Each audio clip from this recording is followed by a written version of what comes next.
sabay-sabay nating sunugin ang kanyang pagmumukha. Sige po, ready na ba? Sandali po.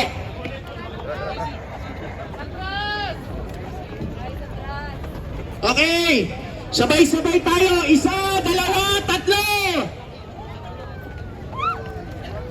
US imperialist! Number one terrorist! Number one terrorist! US imperialist! Imperialismo! Ibagsak! Burokrata kapitalismo! Ibagsak! Feudalismo! Ibagsak! Mabuhay ang pambansa demokratikong pakikibaka ng mamamayang Pilipino!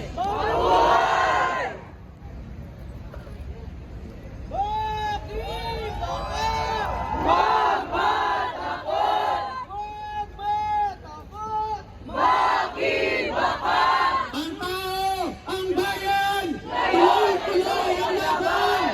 Tuloy-tuloy ang laban! Ang tao! Ang bayan! Ang tao, ang bayan! Tuloy-tuloy ang laban! Imperialismo! Ibagsak! Free, free Palestine! Hands off Venezuela!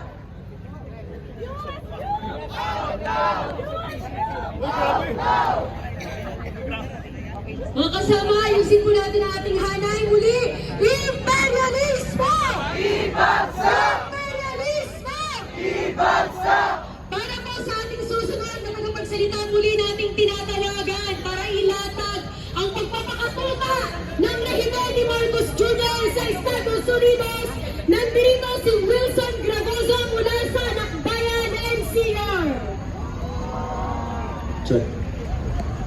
Mga kasama, bago ko po simulan ang aking sasabihin, maaari po ba na kapag sinabi kong imperialismong US, ang sasabihin nyo ay tatalsikin, babagsakin, palayasin!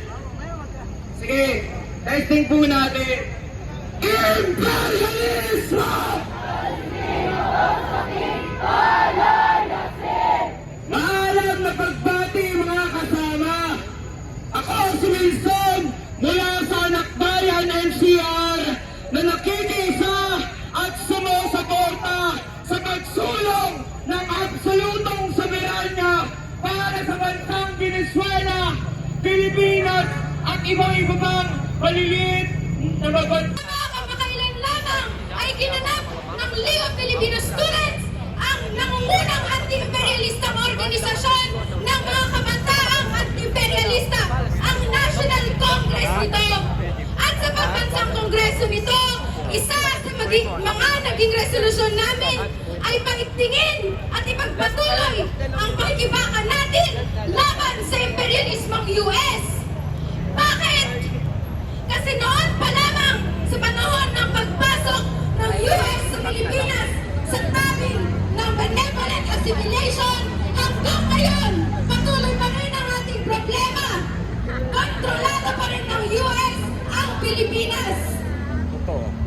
Sa pamamagitan ng de facto US bases nila dito sa Pilipinas, mga agreements katulad ng VFA, mga EDSA sites, ng FDT, pinapahirapan nila, tinatakot ang mga Pilipino, sinasamantala ang mga kababaihan at ang kapatid nating LGBTQ. Kaya, naniniwala ba tayo na kaibigan natin ang Estados Unidos? Hindi natin kaibigan ang Estados Unidos at mas lalong hindi rin sila kaibigan ng mga bansang pinaglalaban ang kanilang pambansang soberanya, katulad na lamang ng Palestina at ng Venezuela. Sa Palestine, sa kabila ng tigil tutukan daw, patuloy pa rin ang pagbubomba at pagpatay sa mga Palestino. Sa ilalim ng genosidyo ng US-Israel. Sa Venezuela, noon pa lamang ay pinapahirapan na ang mga mamamayan sa pamamagitan ng economic sanctions. At nito lamang bagong taon ay binomba ang Caracas at dinukot ang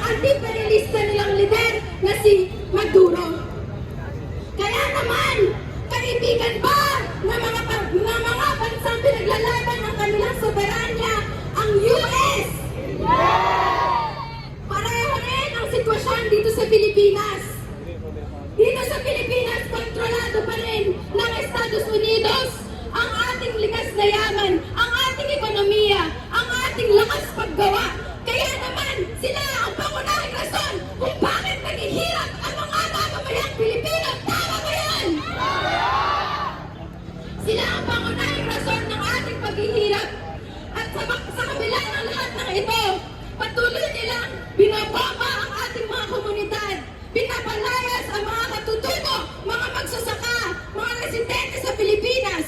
Sa Tumax del Norte, pinapalayas ang mga magsasaka at katutubo para sa panghihimasok ng mga dayuhang korporasyon kung saan sila lang may ganansya. Sa Mindoro, patuloy ang pagbababa ng mga komunidad, ng mga katutubo, at pagkatapos ng lahat ng yan, sino ang tatawagin nilang terorista? Ang kabataang lumalaban sa Rehimeng U.S. Marcos. Tama ba yan? Tayo ba ang tatawagin nilang terorista? Sino ba ang tunay na terorista? Ang tunay na terorista ay ang U.S. at si Marcos na mamamatay tao, manlilit lang, tuta sa kanilang mga amo. At kung minakakala nila na makakatakas sila dahil sinama ni Trump, inibitahan ni Trump si Marcos sa Board of Peace, nagkakamali sila. Dahil tayo mga kabataan ay patuloy na lalaban. Dahil alam natin na sinungaling ang Estado, pinagtatakpan nila ang kanilang mga amo sa Estados Unidos. Kaya tayo ay tumutungo dito sa lansangan. Tumutungo tayo sa kanayunan upang alamin ang tunay na kalagayan ng mga Pilipino. Kaya naman, hindi sila makakatakas sa isasagawa natin patuloy na pagprotesta sa darating na balikatan exercises ngayong taon, kung saan libo-libong tropang ang darating dito sa Pilipinas para daw sa training. Pero ang totoo, pinagpapalang ulit nila ang mga komunidad dito sa Pilipinas. At sasalubungin din natin ang protesta, ang ASEAN Summit, kung saan ang mga bansa dito sa Asia ay gagamitin nila para sa gera nila sa ibang bansa katulad ng China. Tayo mga Pilipino, magpapagamit pa tayo? Hindi tayo magpapagamit, lalaban tayo. Sisingilin natin ang Rehimeng U.S. Marcos sa mga krimen nila sa sambayan ng Pilipino dahil sila ang tunay na teroristo. Sino? Sino? Sino ang terorista? Ang U.S. si Marcos, sila ang terorista. Imperialismo! Ibagsak! Imperialismo! Ibagsak! Imperialismo! Ibagsak! Kaya naman mga kabataan, huwag matakot tumaban, tumungo sa lansangan, tumungo sa kanayunan, alamin ang tunay na at pagbangat laban sa imperialismong US. Maraming salamat ang kabataan mga kabayan! Guys, palike ka lang ako. Kayo ko like. Palike na lang po.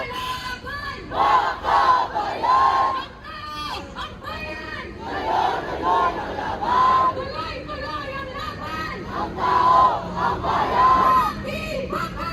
Huwag matakot! Huwag matakot! Maghibaka! Imperialismo! Ibagsak! Imperialismo! Ibagsak! Free Palestine! Free, free Palestine! Hands up Venezuela! Hands off Venezuela! US Yes guys, palike na lang ako. Palike na lang guys. Mga kasama, palakpakan po natin ang isa't isa. Sa araw na ito ay gumawa tayo ng kasaysayan.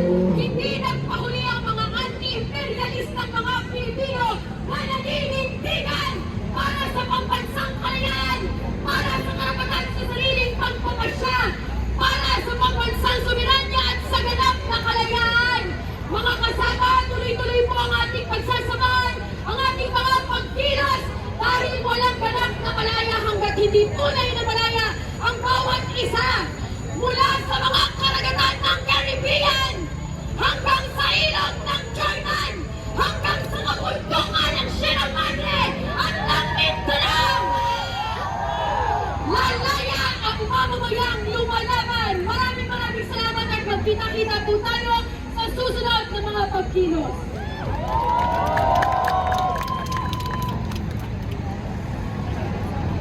So, natapos na po yung kanilang protesta guys. At ito, yung kapulisan ay nandito pa rin.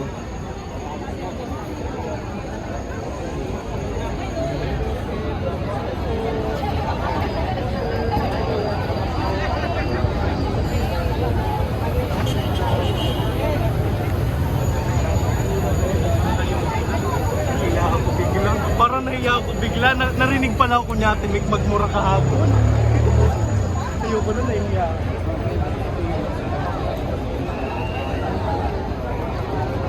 So natatapos na po yung kanilang protesta, pero patuloy pa rin tayo dito, no?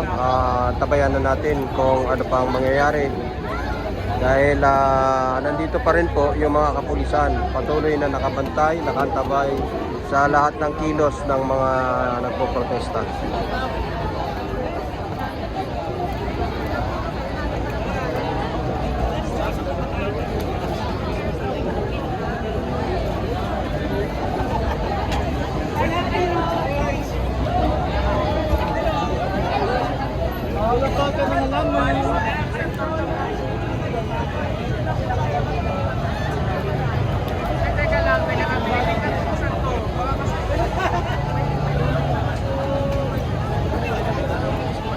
Saan kaya sunod nila?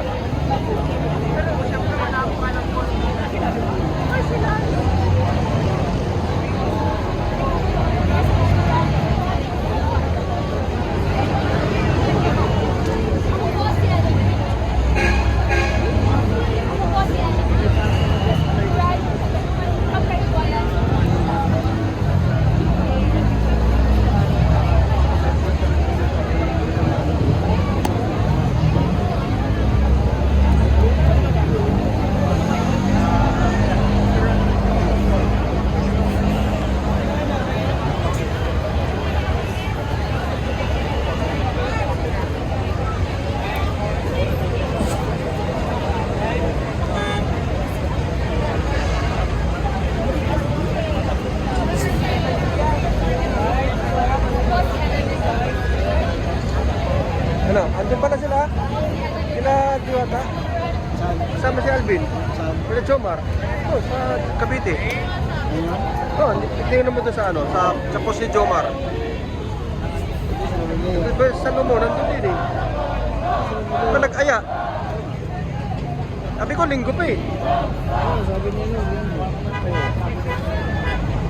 Baka may ano sila, baka may kontan sila. Siguro, no? Nakasakay doon sa sasakyan ni Jomar. Good morning, Kyoko. Good morning. Hindi naman dala ka sa sakyan niya.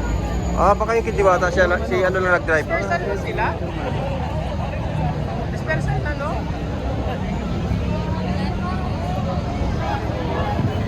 So 30 minutes silang under time.